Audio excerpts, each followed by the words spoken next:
ขอกับสวัสดีและสบายดีพ่อแม่พี่น้องสู้กูสู่คนมื้อนี้พอยบ่มุนโซ่ก็มากินข้าวกับต้มปลาเย็นทุกคนต้มเอี้ยนนะตัวบักใหญ่เลยเนื่องจากเอี้ยนนั้นถือกะโหลหรือว่าถือบางลั่นนะถือลั่นทุกคนไปซอยหนองทรายเมื่อวานนี้เพิ่นก็เลยพยายามลั่นมาถือปลาเย็นตัวบักใหญ่ก็เลยเอาน้ำหนองทรายมากินนำกันเด้อ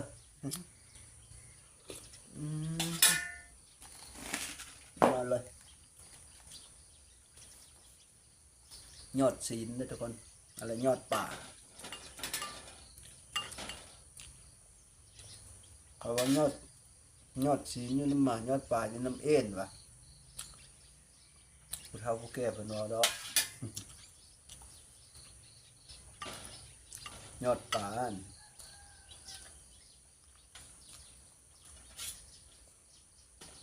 บักง่ายเลย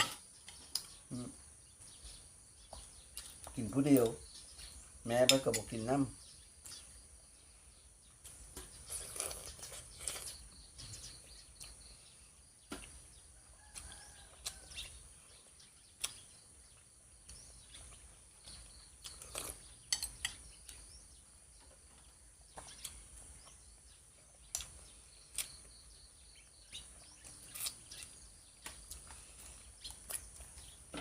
ประเด็นน่ะ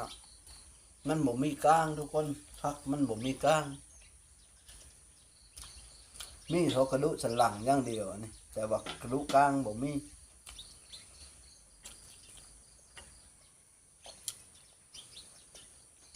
มือเสาเลย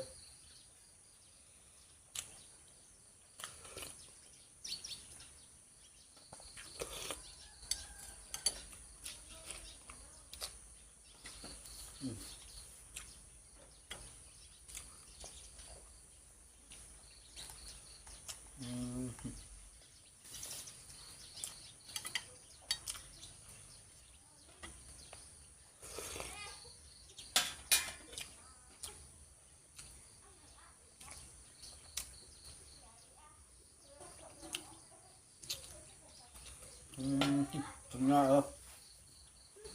สุดยอดเลยทุกคนพอกิน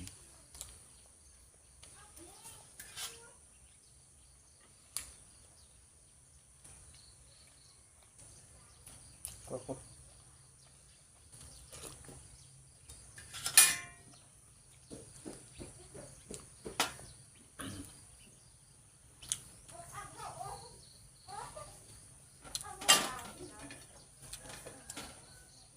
จะไปรับจ้างเกี่ยวข้าว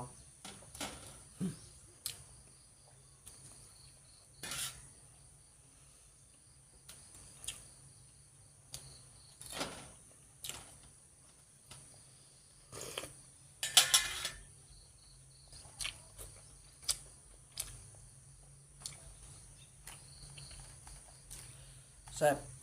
หลายวิธีเฮ็ดกินไปเย็นวิธีตัวนี้นะง่ายๆต้มแล้วก็ใส่มะขามเนาะใส่มะขามแล้วก็ใส่ผักขะแยงทุกคนบอกให้ใส่หัวชิเกอร์ถ้าว่าเราใส่หัวชิเกอร์แล้วมันสิข้าวทุกคนต้องใส่หัวชิเกอร์เชื่อแต่หัวกระเทียมหัวชิเกอร์หัวข้านะบ่ต้องใส่ผักสะแงงนี่พ่อ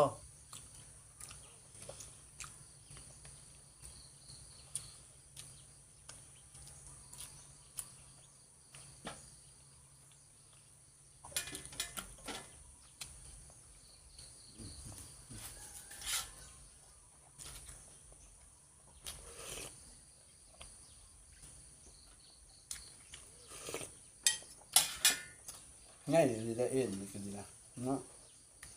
ก็บอกง่ายเนาะ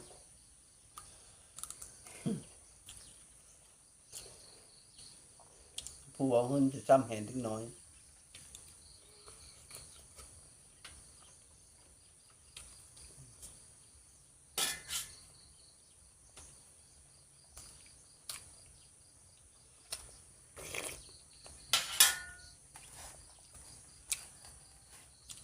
ต้มเอ็นเสื้อผักสะแงง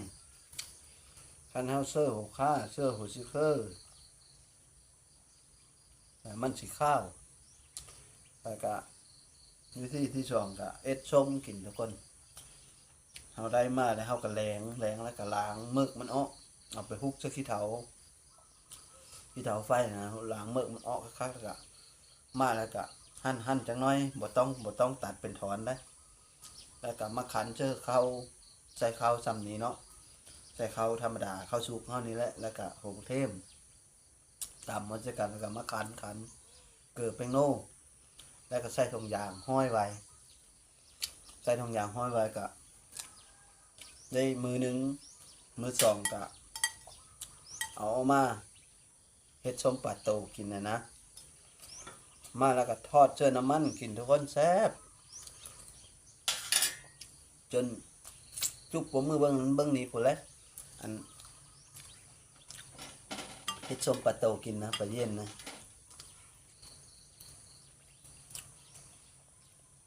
คนเห็นจะกินดิบได้ทอดกิน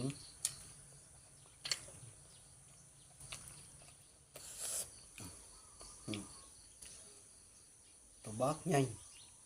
กินเด็กผู้เดียวเลยแม่เพิ่นบอกกินน้ำลูกก็บ่อยู่สักคน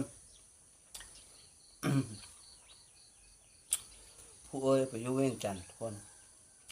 ผู้น้องไปปลูกอ้อยเลยยังเหลือแต่สองเท่า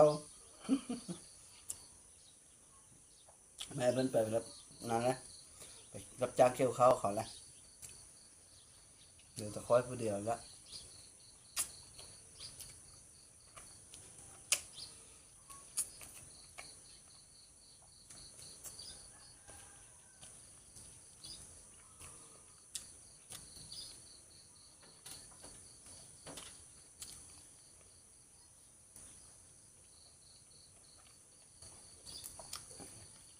เขาแล้วก็สิเอาไปเบิ่งควาย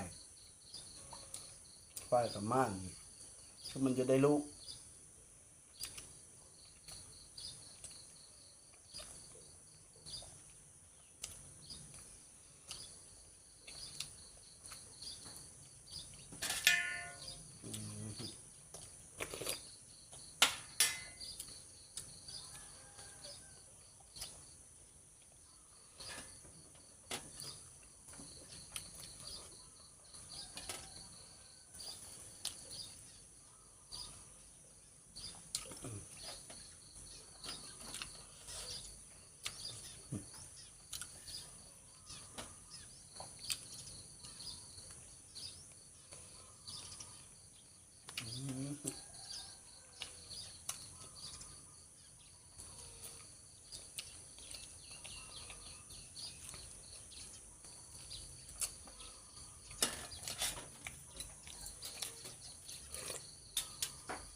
ทั้งน้ำทั้งต้น